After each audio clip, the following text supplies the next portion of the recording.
Hi there, welcome to another video from the Vickers MG Collection and Research Association.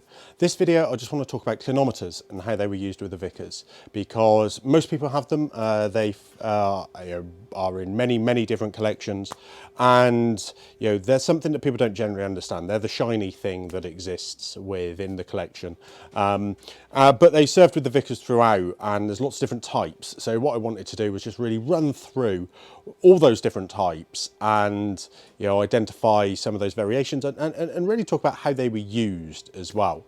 So so I'll sort of try and do that from a sort of timeline perspective, from the Great War through to the the 20s, the 30s, and then into the Second World War.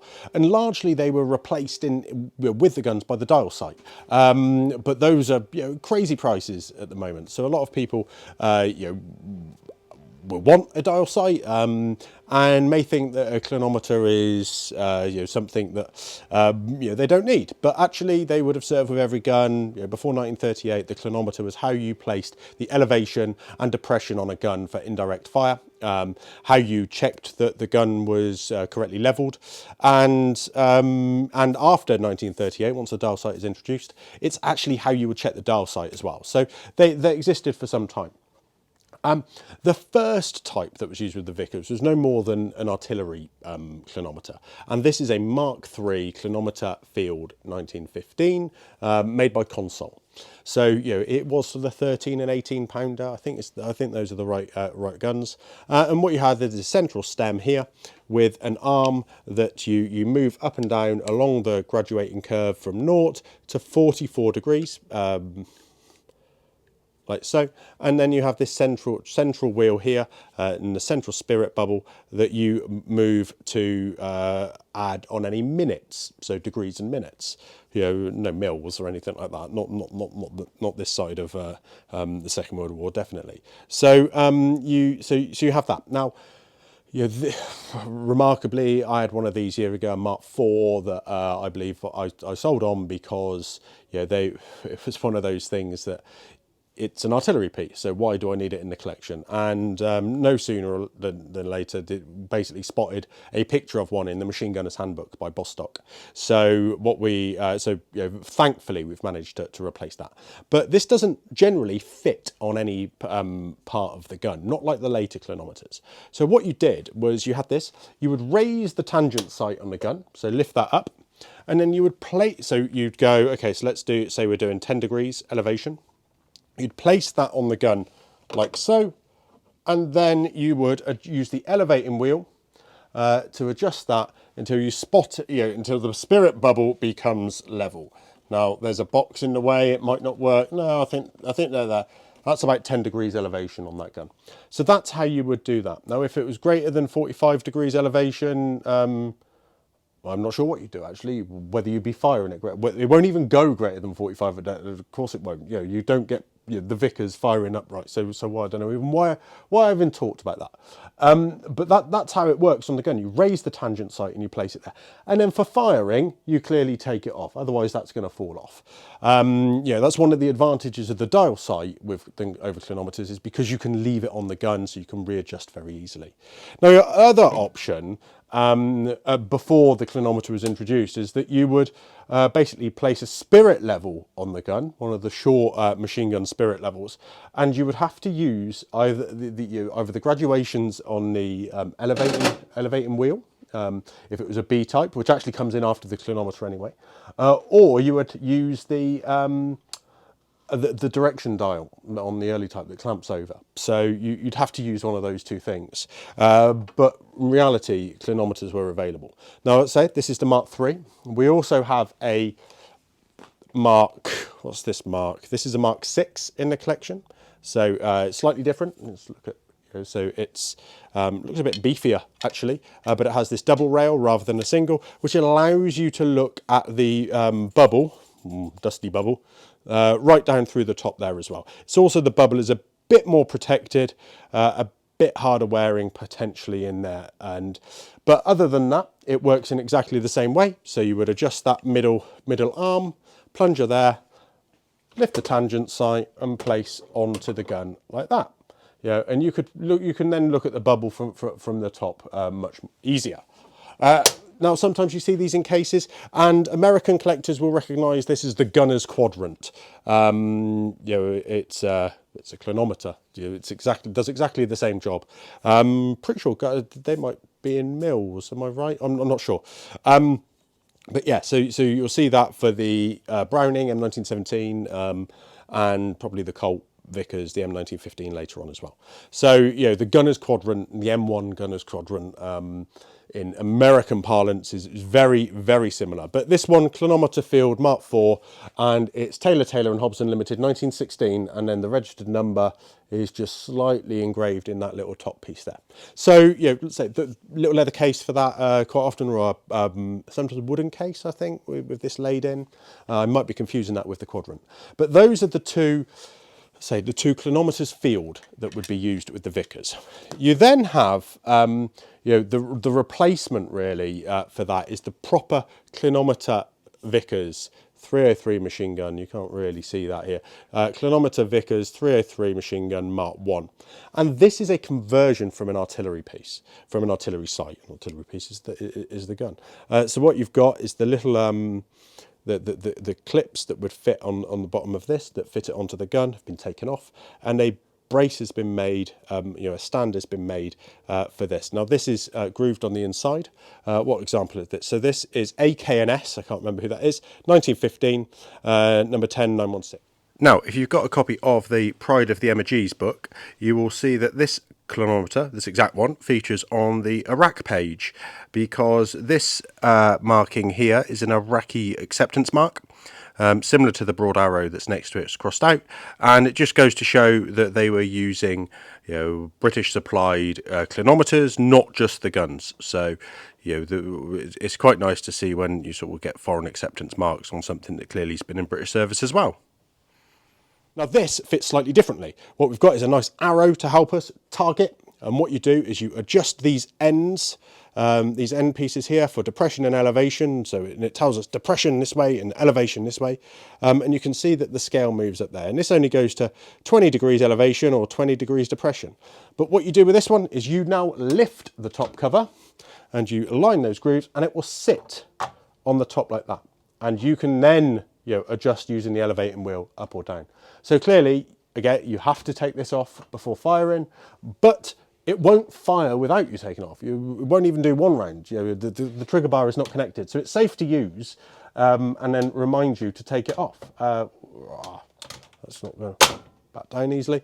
Don't like slamming them, but sometimes you have to. So yes, this is the Mark 1, or Clinometer Sight Mark 1. What hasn't happened on that site, and I think we've got it on this one here, this is the Clinometer Sight Mark 3. And again, this is A. Kershaw and Sons, so that's the AKNS, A. Kershaw and Sons. This is 1918 example, and it's the Mark 3, but the 3 has been crossed out and a 1 just scratched next to it. So that means it's like the Clinometer Sight Mark 1 for the Vickers, but it would be the Clinometer Sight Mark 3 for the artillery. This has had a piece of metal put in the bottom there so that it levels out. So it won't fit on the gun very easily at the moment. That just comes off quite nicely. Then the Mark II that we have is, Clinometer Vickers Mark II. This is the purpose-made one for the Vickers, so it's a nice dovetail in there, 1944. VE0067 is the stores number. So, so you get the C1BD stuff for the Vickers, but this isn't part of machine gun stores. This is optical stores. Other than that, works exactly the same way. You've got target written on there. So that's, again, we'd open the top cover and place that on it. And that's where it sits. So it doesn't sit over here. Sometimes I've put them here, but they don't sit there. It wobbles. It's not going to sit level. So they don't sit there. Don't put them there. It's that top cover open and you put them in like that. What I wanted to share is just an example of a different one here. So this is made by Fabrica de Brata or Braca of Portugal, or de Porto, so the silver arm factory of Portugal.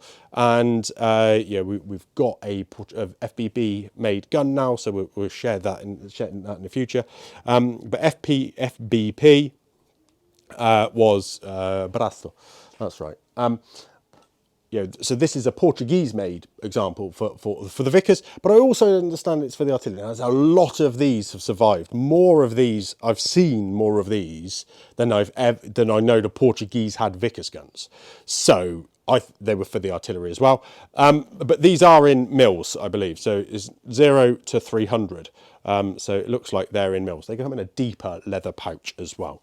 I don't know where. Oh, they come in a deeper leather pouch like this, as opposed to the leather pouch like that. So if you see one like, this deeper, is it shorter? No, it's the same width. But if you see one like that, that's Portuguese. And this example has the FBP and crossed swords or cross guns on it as well. So yeah, they're interesting to have. We've also got some other nations clinometers. Not really sure how some of these work. We've got this one, which again is Portuguese, or certainly, I think this is an FBP. Yeah, so this is Portuguese pouch that comes in. It's Portuguese clinometer. Just got to dig through the manuals to find out exactly how this works. But we've got 0 to target, and then we've got up to 90 degrees on this. So it might be that it's actually an artillery one, but we'll find out, and we'll try and explain more when we do our Portuguese gun video. This one here, this is definitely for the Vickers, and a butt to the target. So funnily enough, butts. In rifle range terminology, French is saying "but" is that way, so it's similar language. That one does sit wherever you find a level for it. It's grooved there. I don't think that particularly fits anything, but that's French. That does appear in the French Vickers manual as well. So I'm sure it appears in the French Hotchkiss manual and Saint Etienne and all those others. Again, I think this is in. This might be in degrees and then mils, possibly, or we've got 0 to 400 here, and then 0 round to 50. So maybe that's in mils. I'm not 100% sure on that. Another type of clinometer that's not for the Vickers is this. Now this sort of pendulum example is for engineering works, field engineering works. So they are military. They come in a little leather case, but they're not for the Vickers. I'm sure in a matter of absolute urgency, you could use one for the Vickers if you really wanted to. But it's basically this weighted example. So and then you hold it like that, and the weight holds it. You line it up, and the weight will hold it in the right place, I believe. So not 100% sure how that all works, but maybe we'll build something big one day and work it out. We then have some other Vickers items like this. This is an angle of sight instrument. Now that fits, this bracket here fits on the same tripod as the number 4 director. So what you do with an angle of sight instrument is that's what the platoon or the section commander, the officer, would be using to determine what angles should be put on the clinometers. So they're definitely machine gun as well as artillery, I'm sure, but they are what the officer would be using to put to determine what angles are then put on the clinometer. Another example of a type of angle of sight instrument is this. This does not go on the gun. This is a handheld angle of sight instrument, very nautical. Possibly another reason why they survived. This is Stanley of London, Mark III, 1914 dated. So, nice example. I'll be honest, I have no idea how this works. I'd probably be able to work it out if I was stood outside and guessing. But you are able to take, again, it's an angle of sight instrument. You take the angles that would then end up being put on the clinometers on the gun.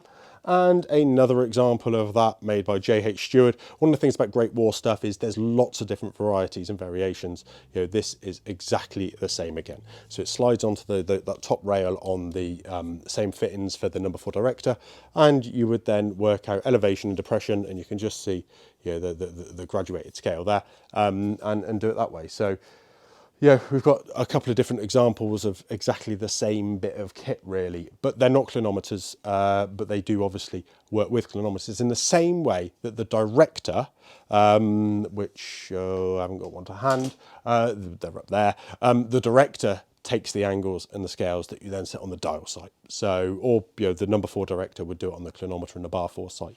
Bar foresight is something that would work with. So once you've got the clinometer to give you the elevation or depression, the bar foresight gives you the what's it called when you go sideways? The lateral sort of direction as well. So so you can aim off basically of your zero post. So I hope that's useful.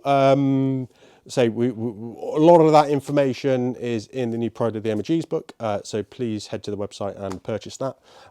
We will be doing lessons in kit, like we have done for the rangefinder, of how to use the clinometer, how to use the guns. We may even be able to one day fire them, by changes on the clinometer as well. So we'll have to wait and see for that at some point. But please do come along to support us at Patreon, www.patreon.com/VickersMG, where you're able to support the association to do many of these things and many of these plans that we have for the future.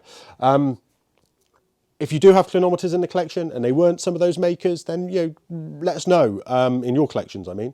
Let us know. We always like to know what different manufacturers and stuff exist there. That's part of the wider research that we do and want to understand. So AK&S, if you've got that, is a Kershaw and Son. We'll just find out where they are in the country. We have Taylor and Hobson. They're a very frequent maker. Troughton and Sims, good optics maker. That exist, and this one I can't remember who this is. Somebody, I think this is an Australian one. OS&S. Somebody will tell me, I'm sure. If not, I'll have to go and look it up myself, which always frustrating, isn't it, when you have to do the research yourself? But hopefully that's been interesting and explained more about the different clinometers that exist for the Vickers machine gun. Thank you for watching. Please remember to like and share the video and subscribe to the channel. Please support us on Patreon if you're able to, and let us know of anything you'd like to see in the future. I look forward to hearing from you.